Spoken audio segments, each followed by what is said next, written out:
Yung pinapalot sa akin ano. Nako. Yes.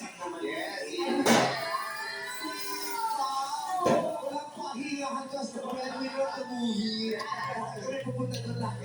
Breadwinner, nagtatrabaho kami para makita kayo at maimbitan kayo ng personal na panoorin ang pelikula namin at The Breadwinner sa December 25.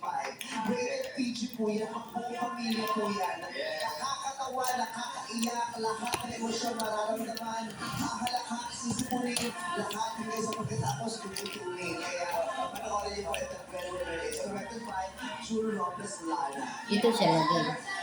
May horror pa yan. May fantasy pa yan. Yes. May black pa sa loob. May black painting pa sa loob. Lahat talaga. Sulit talaga ang pagnood nila.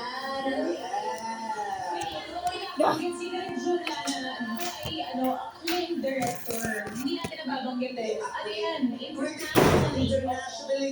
Internationally, critically acclaimed Yes. director. Napakagaling na director. Yes. Excited ako. Sana pag may time ka manood ka ng premiere night. Nandun kami ni Kim sa premiere. Sila din schedule makapag-shooting daw kayo. May shooting. Ah. Ano ba yan? Nangako ka sa akin ng business. Nag-promise ako, di ba? Oo. Ay, dalawa ni Paolo. Sabi ko, pagkaroon kayo ng premiere, gagawa ko kayo ng segment dito sa pelikula. Hindi ka cancel namin ang shooting. Ang bagong segment sa Showtime, My Love Will Make You Oo, Disappear. may love will make you disappear segment. Brainstorming na nga kami. Nakakausap ko rin. Manonood kami ng premiere night. Kung hindi ba kami manonood,